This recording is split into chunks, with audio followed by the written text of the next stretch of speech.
Okay, looks like, okay, the presentation is up and I'm gonna go ahead and start, okay? So thank you for choosing this particular skill session. So this is part 2 of the part series. If you have missed the first one, that's okay. I'm gonna go briefly over what we have covered in the first class. Uh, First of all, I want to introduce myself and I would like to hear from you as well. So if you can turn your camera when you are introducing, then you can turn off the camera. That would be perfectly fine. And my name is Sanwar Rahman. I'm a PhD student in agricultural and biological engineering, also part of the ecological science and engineering program. So I am working to see the water resources, mainly the groundwater resources, how human are impacting the water resources here at the local watershed scale. Okay. So if you guys can introduce yourself, what's your major, or if you are a first year engineering, that's fine if you can say that. So let me see. Okay, so can someone volunteer and introduce? Then you guys can go one after another. Hi, my name is Anna. I'm a senior in civil engineering, and I'm working with Engineers Without Borders on a water distribution project with Ethan also. Yeah, my name's Ethan. I'm also a senior in civil, also in Engineers Without Borders, doing water distribution. Great. Hi, I'm Rose. I'm a sophomore in electrical engineering, and I'm also in Engineers Without Borders. Hello, my name is Jason. I'm a junior in civil engineering, and I'm on the neighborhood sustainability team. Okay, sounds good. So I don't know, I'm just curious, like, why did you pick this particular skill session? I know sometimes students feel like, hey, I have an empty hour right now, so that's why I'm selecting. So, but looks like most of you are quite related to your work. That's what you thought. So any thoughts on that before I, start reviewing?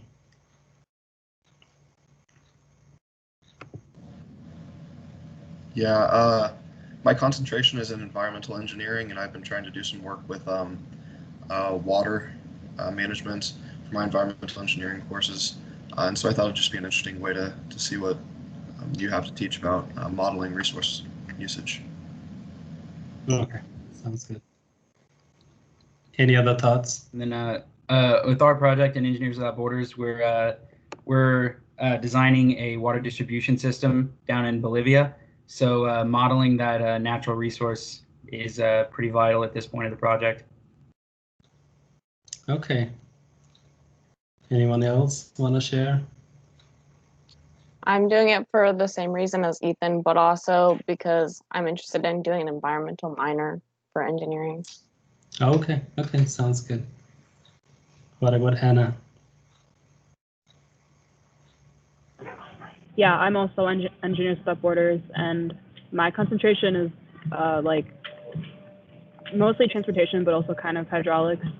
So I figured this would be important to learn, especially for the technical team for the water distribution project. So yeah, I hear lots of good reasons. That's very good. I don't know how much I can cover all the areas and things like that. Since APICS, we most of the time see people's or students coming from different backgrounds, maybe from, I don't know, social studies. So I have to start from very beginning.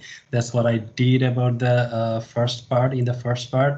And in this part, I'm gonna pick up a specific tool, modeling tool, and we're gonna go over a specific tutorial. Okay. So let's see how it goes. One more thing. So you guys are already doing that. If you're not speaking, you are muted, you are keeping your mic muted. And second thing, we'll be using the chat function quite a bit. I'll be sharing some links, then I have already shared the tutorial with you guys in the chat function. If you can go back, you'll see that. Then another thing, I know since we are only 4 of us, you guys at any point can stop me if you don't understand anything. If not, You can use the chat function as well as you can raise your hand. I don't think that's gonna be needed, but these are some basic protocol that we'll be following today, okay? So last week what we did, we talked about scientific modeling, okay? So what is scientific modeling? Scientific modeling is basically the generation of a physical, conceptual, or mathematical representation of any particular phenomena. It can be natural phenomena that we are discussing today, like, any occurrences or distribution of groundwater, then also surface water, things like that. By physical model, I mean you have seen in high school or maybe in colleges as well, like physical model of the solar system, then physical model of the DNA double helix, right? That's another example. But mostly when we talk about scientific modeling in our field, we talk about mathematical representation of the phenomena, which is mathematical modeling, okay? So scientific models are, needless to say, they are abstract. Okay, they simplifies a system like the solar system, or say DNA double helix, or representation of a say cellular system, something like that. They explain and predict the behavior of real system. Okay, some examples of the prediction, such as weather. Weather prediction is some sort of modeling as well, right? So that's very important. Then we talk about climate change. Many things in that sort, or like how long the groundwater is gonna last, something like that. So they predict, okay, and which is very important, okay. And of course, they are used in variety of scientific disciplines. So there are different kinds of scientific models, visual models, like the one that I'm showing right here, if you can follow my cursor. So this is basically a visual model, an illustration, and then physical model, like the DNA double helix that we talked about. Then we have the mathematical models, where you can use like multiple equations to define variables, okay. And at the end of the purpose is to do, you can predict, you can represent some specific phenomena, okay. So one thing when we study modeling mass balance, that is one thing that is very important, okay. So what is mass balance? In chemistry, I think some of you might have already went through mass balance. So that's basically the accounting of material entering and leaving a system, okay. Like I have a simple illustration here, like water coming in, from this tap here and going out here. So this is like how much leaving the system as well as how much entering the system. So if they are not equal, there would be change of storage. Okay, that like the water level will go up if the input is more than output.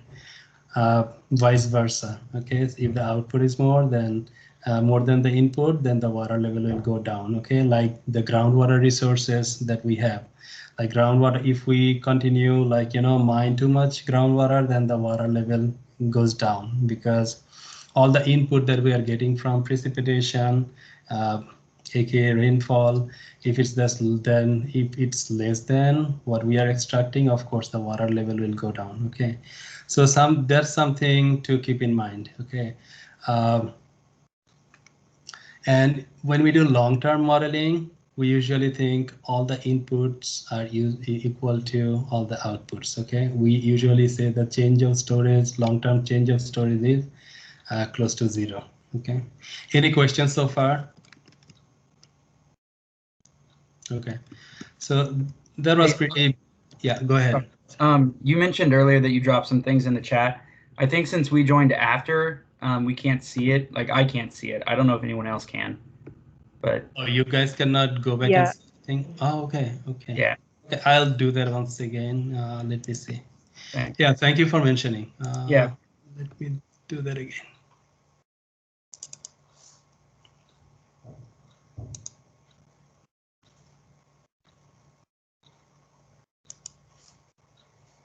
Okay.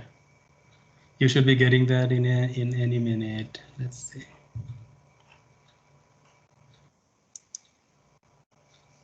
Okay. Do you see that now? Can you pull that and download on your computer, because we are gonna need that.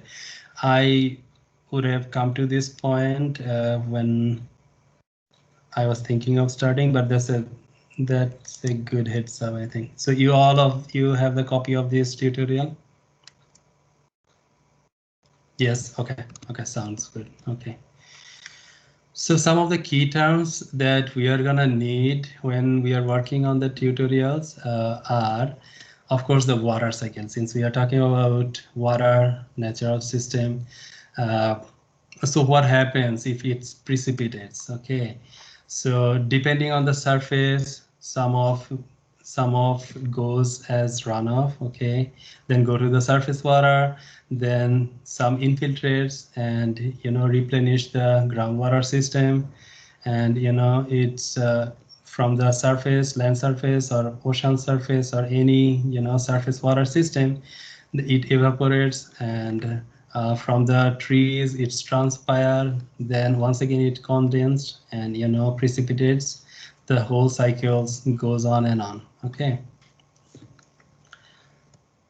So some other terms are like land use, land cover, hydrologic soil groups, and carb number. We'll be using these things as well. So land cover is something that describes what types of land and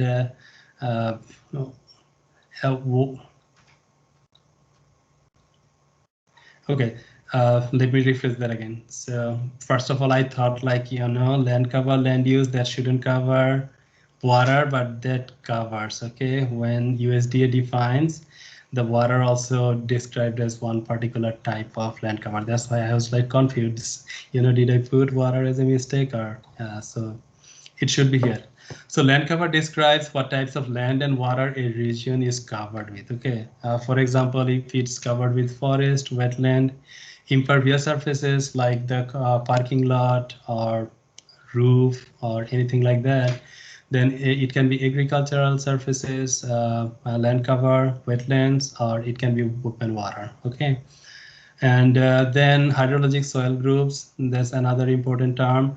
So soils are basically classified into 4 hydrologic soil group, okay, based on the soil's runoff potential. Okay, by that I mean like if it's precipitates, the runoff would be different, or runoff potential would be different depending on what kind of soils we have, right? So these are mainly grouped into 4 different categories: A, B, C, and D. So A usually have the smallest runoff potential and D's have the greatest. Say, for example, if one land is highly compacted after, say, commercial use or commercial, compaction is done, then it can be classified as D, and the runoff would be greater than if it wasn't compacted, right? Does that make sense? Because if there is like any cropland, any plants, or the soil material is pretty loose, then you're not gonna get as much runoff as you'll get from a compacted land or impervious land, right? Then we have the carb number. Okay, this is very commonly used in hydrology. So what it does, it's used in hydrology for predicting direct runoff or infiltration from rainfall excess. Okay, so carb number, at the name suggests, there is a number from 0 to 100. Okay, the higher the number, the runoff potential is more. The lower the number, that means runoff potential is less. So say if a carb number is close to 100, and since 100 is the maximum, the runoff potential is much greater. Say I have 1000 millimeter of precipitation happening each year, and I have an area with carb number say 99. The runoff potential would be much greater compared to if a land which has a carb number say 30, 40, or anything less than that, right? So I have some examples of carb number. If you can follow this table right here, like forest, okay. Depending on the hydrologic soil groups, the carb number can be 30, 55, 70 and 77. Okay, these are just an example. Okay, if you can recall, so two things to remember from this. Number one, hydrologic soil group A, B, C, and D. So A has the lowest runoff potential, D is the most runoff potential. Similarly, the carb number, the higher the carb number, the runoff potential is more. Okay. Like for example, I have roads with carb number 98. Okay, if the hydrologic soil group is D, that means runoff would be much more compared to some other land types. Okay, any questions so far? I might be going a bit fast, but you know, there's a lot to cover, so you know, speak up if you have any question at any point. Okay. Okay, so what are the impacts of impervious area? Okay, I have an illustration if you are following. Okay, so if there is a natural cover, I have three components. Okay, one is infiltration, the down arrow. The one is up arrow, which is evaporation and transpiration. Together we call that evapotranspiration.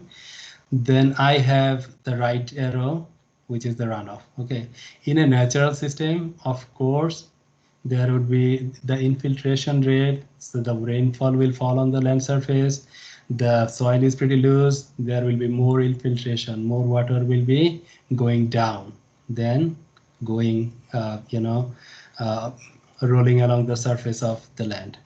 So from 10%, if I have 35 to 50% impervious land, then it is going up to 30%. We are talking about runoff. So there is an increase of runoff due to increase from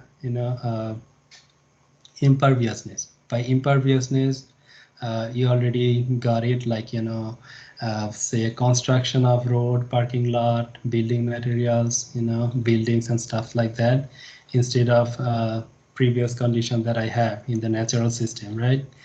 So if it is 75 to 100% impervious, like most of the urban areas, we have very few natural areas, then the runoff can go up to 50%, 55% or more, depending on how much imperviousness we have, as well as hydrologic soil group, because of the compaction that is done prior to this construction. Okay.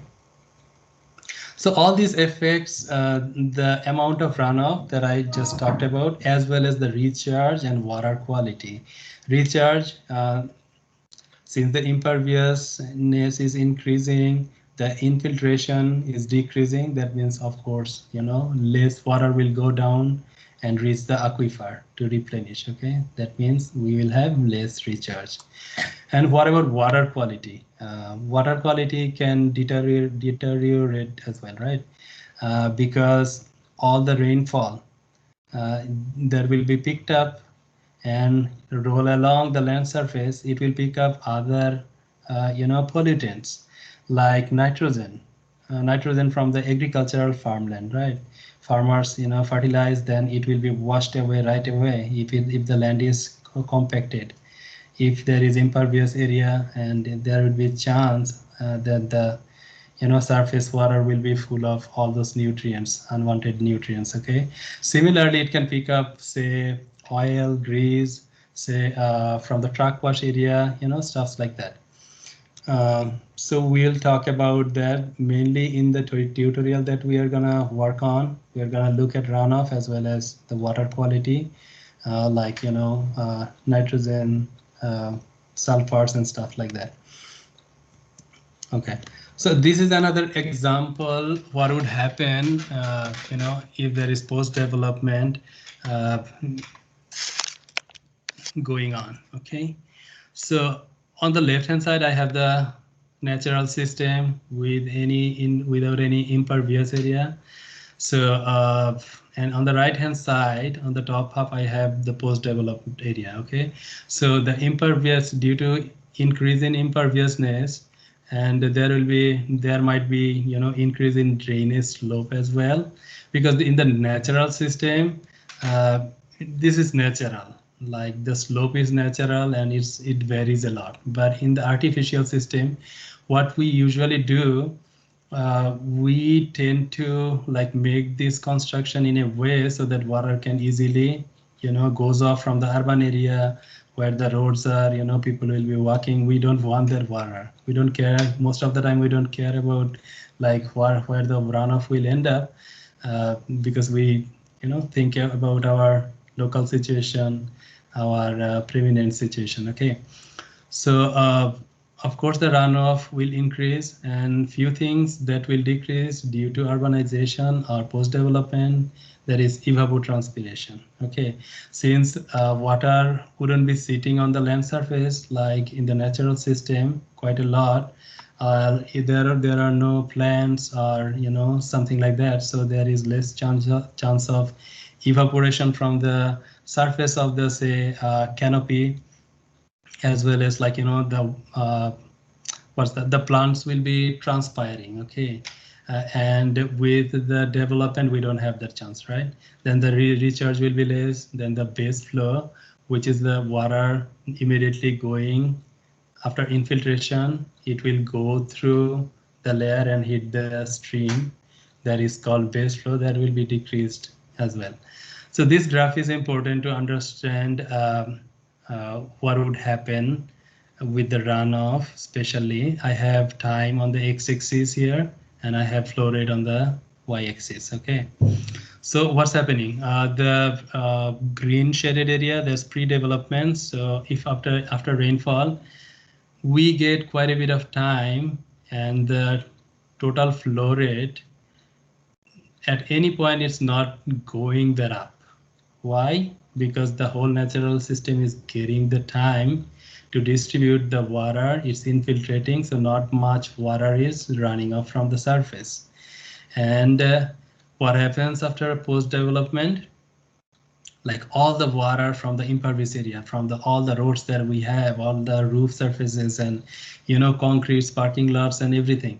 So all the water, since these are impervious, they are not giving the system enough time, right? All of the water is gushing out from the system. That's why, say within this, if this is half an hour and this is say 1 hour, within half an hour, all the water gushing out, the amount would be more. That's why we see all the flash flood. Okay, after a heavy rainfall, we see some of the roads are inundated, right? So these are some of the effects of the development. Okay. So today we are going to work with the LTIA model. LTIA is a long-term hydrologic impact analysis model.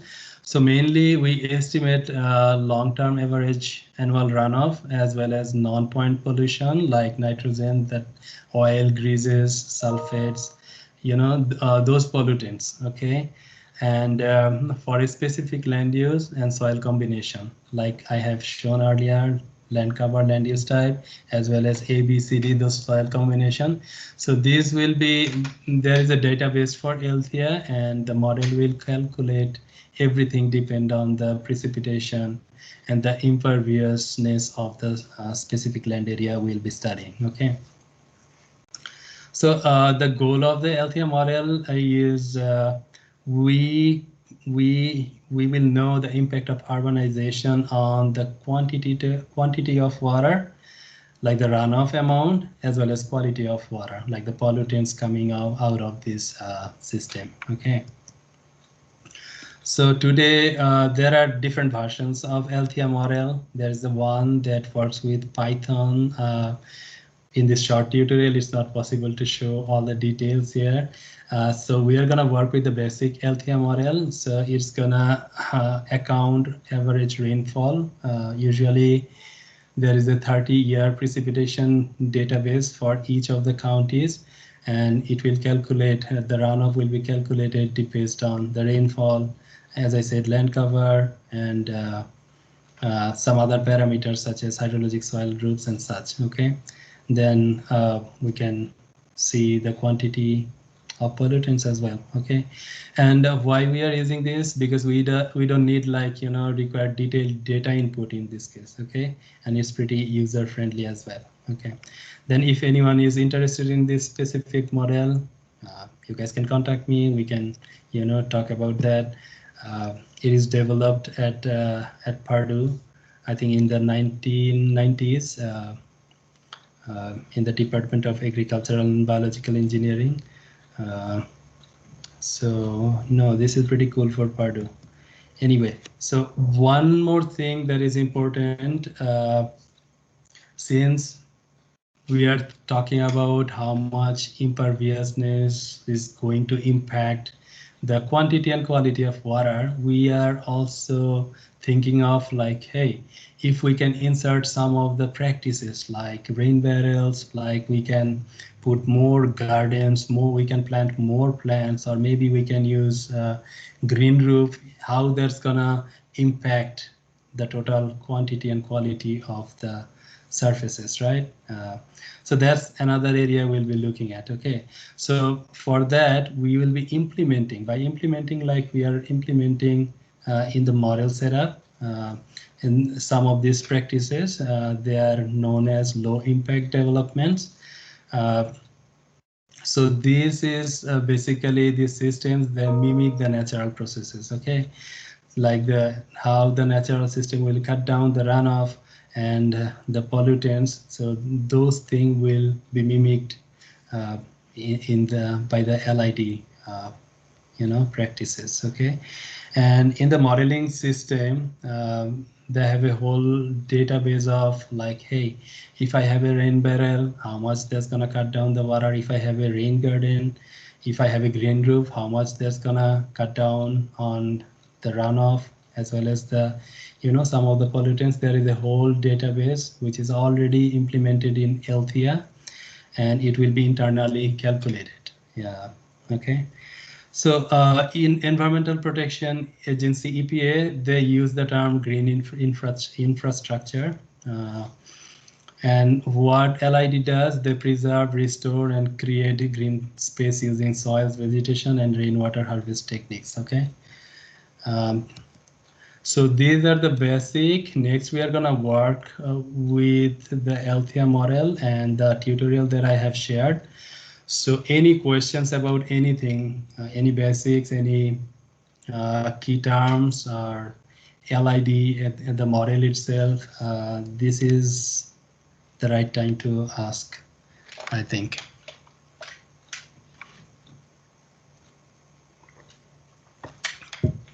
Any questions so far? Okay. Okay, sounds good. Okay. So did you guys pull up the tutorial? Okay, and I'm assuming everybody has a laptop to work on, laptop or PC or Mac to work on right now. Okay, okay. Now let's then start the proceeding. Let's see. Okay. And stop. Okay. So basically in this tutorial, I'm not gonna go over all the details because we already touched based on this, like we are accounting for runoff volume due to change in imperviousness, stuff like that. We are accounting non-points pollutants, and with LID practices implemented, how that's gonna reduce runoff and pollutants, all this kind of thing. Okay, so if you can go to the tutorial, there is a link. I am going to share that link in the chat box as well. If you can go there. Oops, I didn't mean to do that.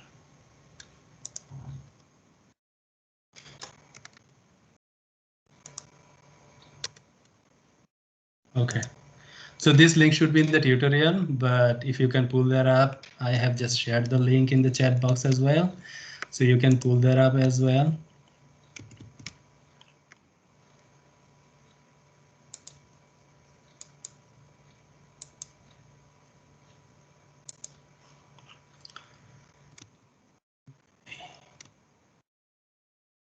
Okay.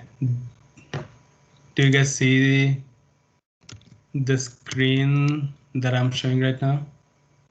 So this is the Althea low impact development spreadsheet. Okay. If you are here, You can click on next on the bottom.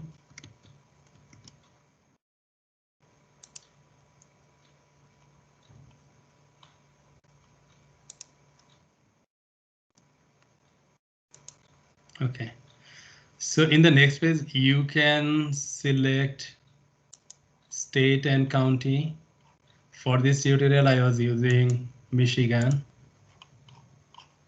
You can choose any other state or county. That's fine. Okay. If you have done that, click on the next button.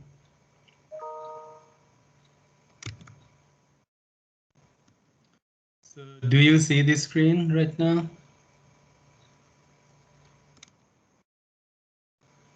Yes. Okay. So everyone is in the same page. I think, I don't know, Anna, you were out for a couple of minutes, I guess. Yeah, my Wi-Fi went out, but I'm Okay. connected on my phone now. Okay. Yeah, if it's not working for you, because this was meant to, like, working on the laptop, but that is fine. You can still see what we do, and the tutorial is there. You would encourage you to do this one later, and that would be important.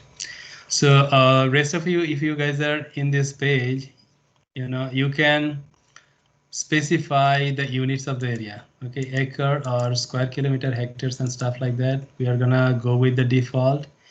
So this is what we are doing in step 2 right here. If you can watch my screen, you guys can see my screen, right? Just making sure. Okay. So this is in step 2. We are entering the pre-development condition. Okay, say we had some agricultural area or some cropland, we transferred or converted all of these to, or some of it to, say, commercial area or high density residential area. What would happen to the total runoff, or some of the pollutants we are interested in? Okay, so let's see if I can first of all mimic that. Okay, let's see. So basically what I'm doing, I'm saying this is agricultural area, both of the section. Then these are hydrologic soil type. Okay, I have selected B and C, and here in the right hand side, rightmost column, I'm giving areas. Okay, how many acres,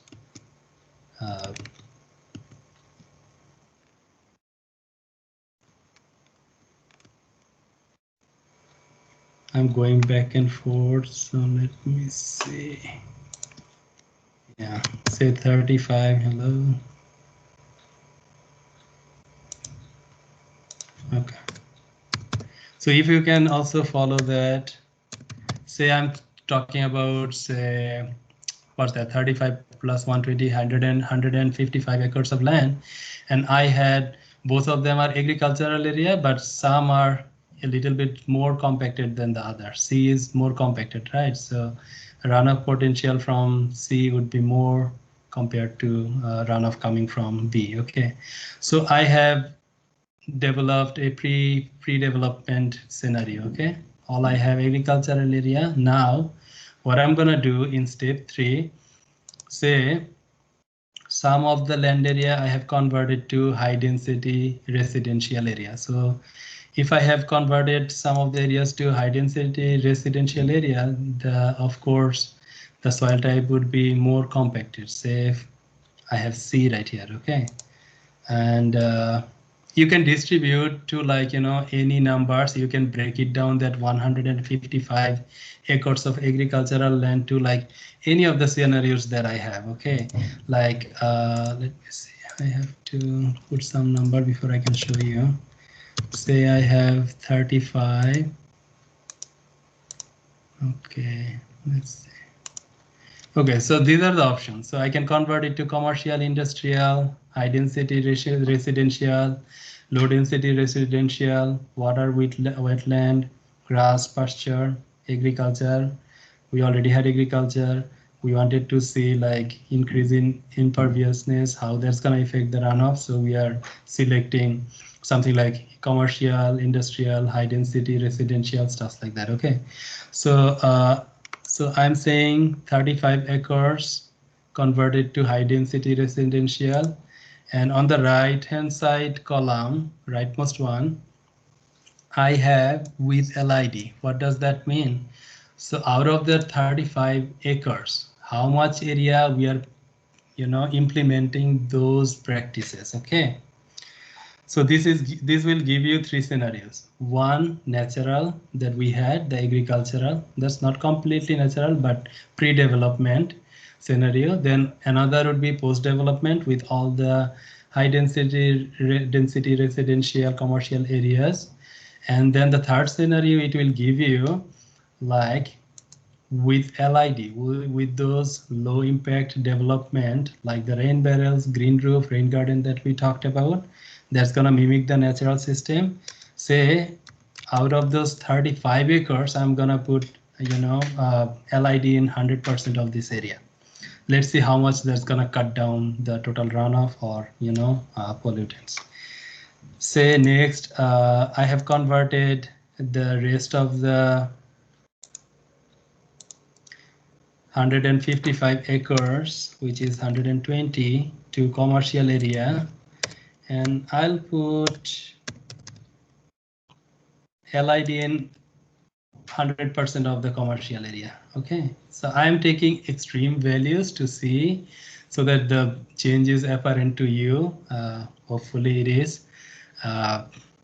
And one thing, if you have noticed, after I have selected commercial, I have selected the soil type to be D, because after all the construction and everything, obviously the soil is compacted and most likely to be in C and D category. Okay.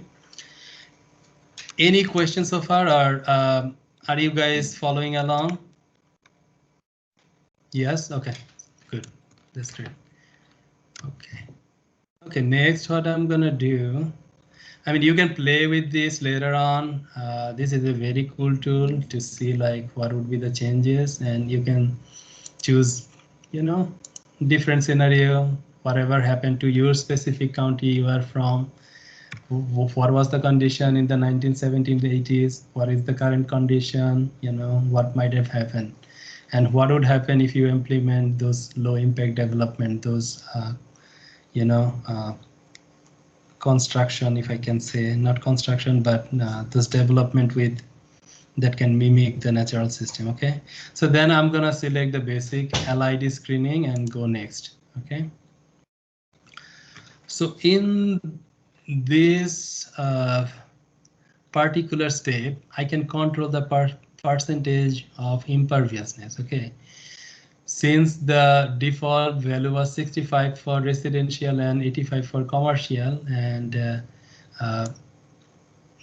I have, there was change, and I'll say the total percentage of imperviousness after implementing the LID. So this is basically after implementing the LID, those practices, natural practices or developments. Okay, what would be the total, imperviousness? So say it will cut down, say from 65 it will be 58. You can, I'm just giving a random number. Okay, and from 85 it is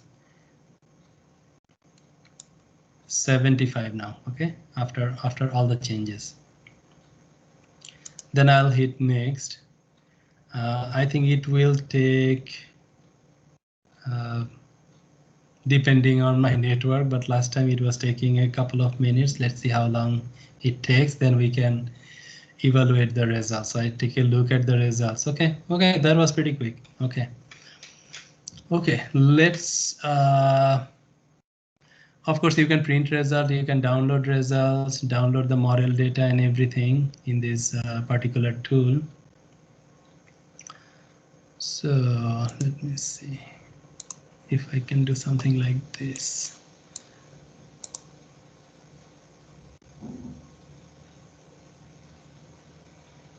Okay, do you see the bar graph that I'm showing right now?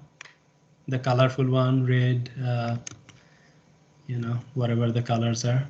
Do you see that? Okay, cool. So it's showing the current condition, then current mean pre-development condition right here, then post-development developed condition without LID, those practices that we want to implement, then the post-development with LID as proposed. Okay, so the blue area, there was agricultural, and with post-development we converted everything. Blue is agricultural B, and red is agricultural soil type C. Okay, so we have converted everything to high density residential, which is the orange, or real orange, I think. Orange in the middle bar, middle of the chart. Same condition, pre and post. Okay, let's see. I thought it would give us much more results, but anyway, we have to look for what happened. Okay, composite number. Okay. Okay, one thing I want you to take a look, there is composite curve number. That is like, you know, it's gonna give you a composite of all the curve numbers within the system, since we are talking about a specific county. So this is the curve number for that specific county. So currently with the agricultural land, we had 80, the curve number. Remember, the more the curve number is, the runoff potential is more from that system, right? So with post development, the curve number is 94 from 80, because we have converted everything, every agricultural land, to commercial and high density residential area. Okay, then when we implemented some LIDs, the curve number, you know, was a little, I mean, from 94 to 93. Maybe I should have, I don't know, selected much less number for imperviousness, but that's fine. So let me see what else I want to see. Okay, so there are much details about curve number by specific land use, but this is the number I want to show you. Okay, see this table, runoff results. Okay, so one thing, the current without any changes, with all the agricultural land, whole 155 acres is agricultural land only. My runoff is up from the entire county is only 34 acre feet. So with all the development that we have suggested, the runoff would be 147. And even with, like, you know, little implementation of LID, that runoff we can cut down quite a bit from 147 to 129. Okay, so this is the impact of low impact development on those specific area. Okay, as far as runoff goes. Okay. There are other details as well. I just wanted to show you one more pollutants. Let's see what I have. I have nitrogen right here, and this is given in pounds. So with the natural area or pre-development condition, I had 408 pounds of nitrogen going out of the system. With development, if we do not implement LID, it would be 563, and with LID it can, you know, go down to 492.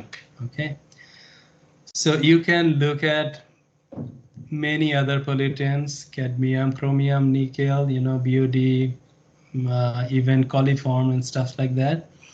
You can see as tables, you can see as, you know, graphs and stuff like that. And there are other options as well if you change the, like, you know, go to specific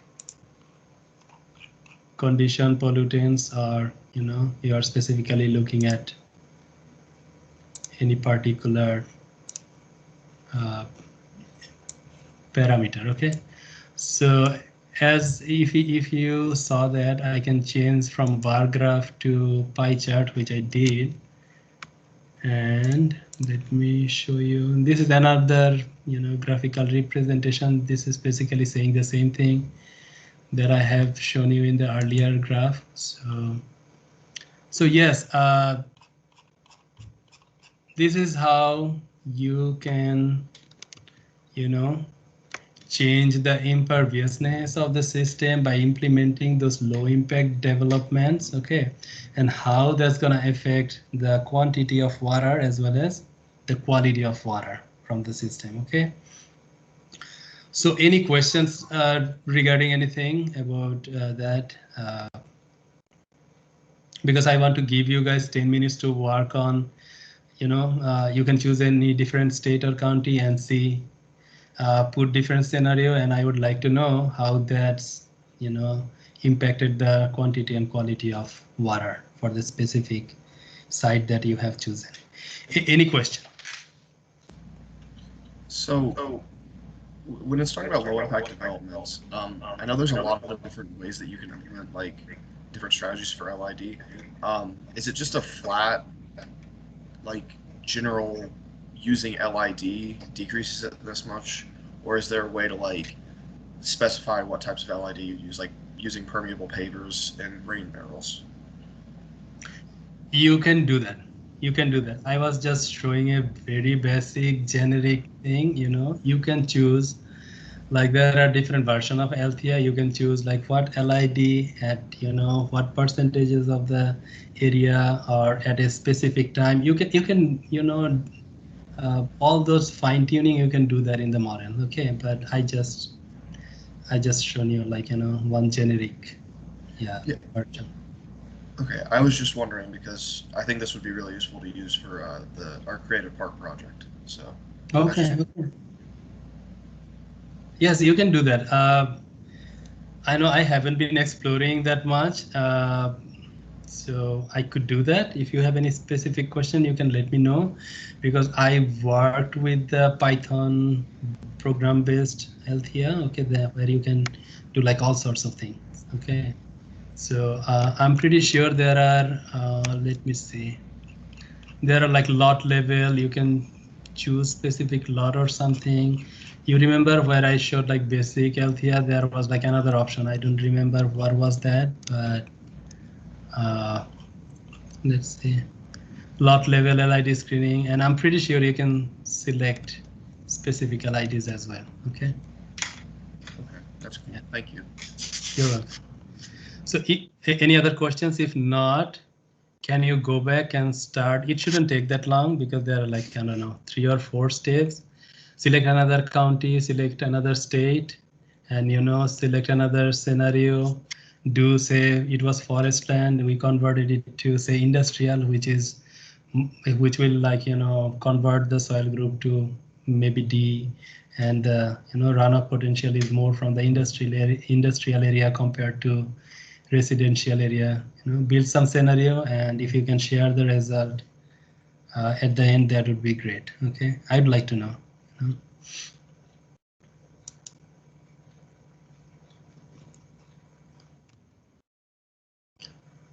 Let me know if you have any question. You can share your screen if you want, if you are stuck at any point. I mean, this is pretty easy, tutorial. I wanted you to like fully understand the concept, what goes on, rather than like doing technical difficult things or stuff like that. So yeah, let me know. So I was wondering, the lot that we're going to be working on for the park that I was talking about, it's currently just an empty lot that's mostly barren soil. Do you have any recommendations on what to say for the current land use for that? Let me see.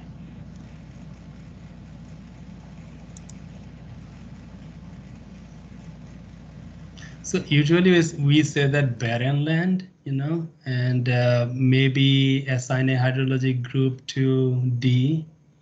Does that make sense?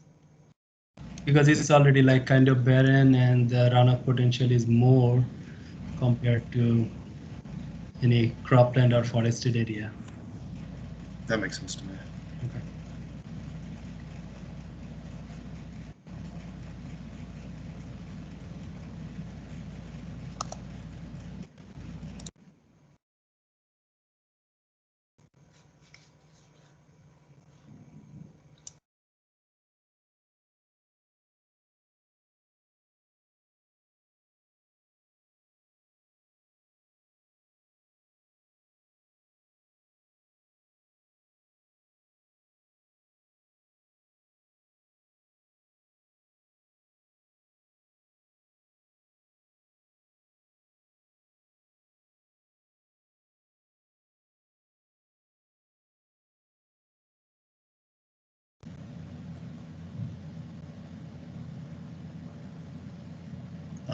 Do you have any recommendations on what sort of a land use, like a park would be?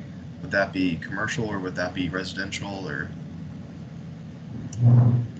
Park, I would say that's more like, you know, low density residential, because if you choose, because I'm expecting like parks mean more plants, grasslands and stuff like that, where, you know, if it's a commercial land, we are talking about more parking lot, you know, buildings and stuff like that. So I'll say low density residential with maybe B or C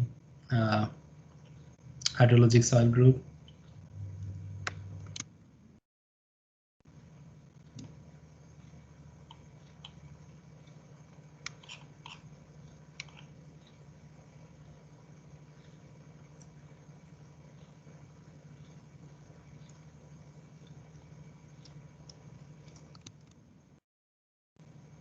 So we have a few more minutes. I mean, feel free to work on this if you have time. Otherwise, you can share whatever you have at this moment.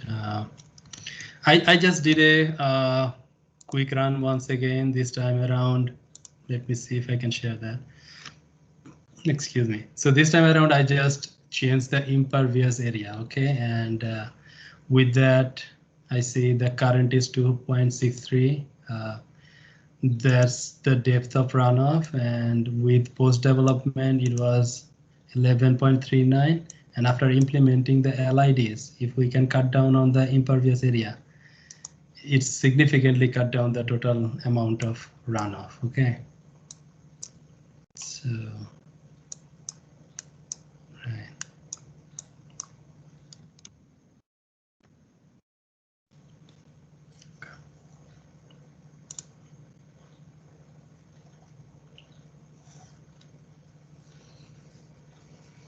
So are you facing any issues running this? I mean, this is pretty simple, but you know, sometimes small things, you know, looking at specific radio button, it's hard to find. So yeah, because we are timed right here, it can be, you know, a bit tedious at times. So let me know if you have any questions or if you want to share anything that you have found.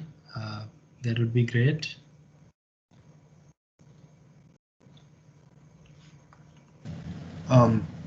Do you know if, so most of the park that we're working in is going to be mulched.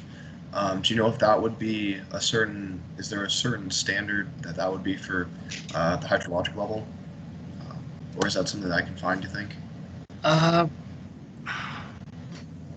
I'm not sure about that, but that's gonna cut, if it's mulch, of course, that's gonna cut down the runoff because of the direct impact. Because if it's precipitates, there will be like direct impact on the land surface and it will be compacted, okay, compared to mulch. So I'm not sure, I cannot give you a specific number or specific category because it's not on top of my head, but it will cut down significantly because I remember working in the soil erosion lab just close to Life Sciences building, and there was like, you know, simple mulch and you know, hay and those kind of things that cut down on soil erosion and runoff significantly.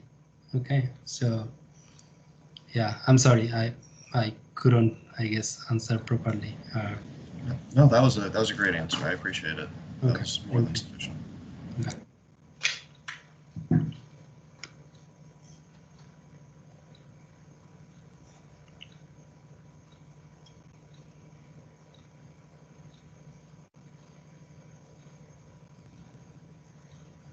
Do you guys have any other classes after this, or? Yeah. Okay.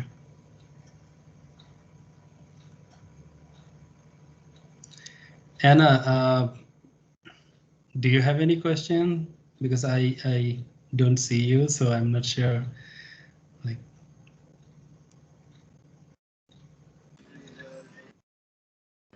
Hi.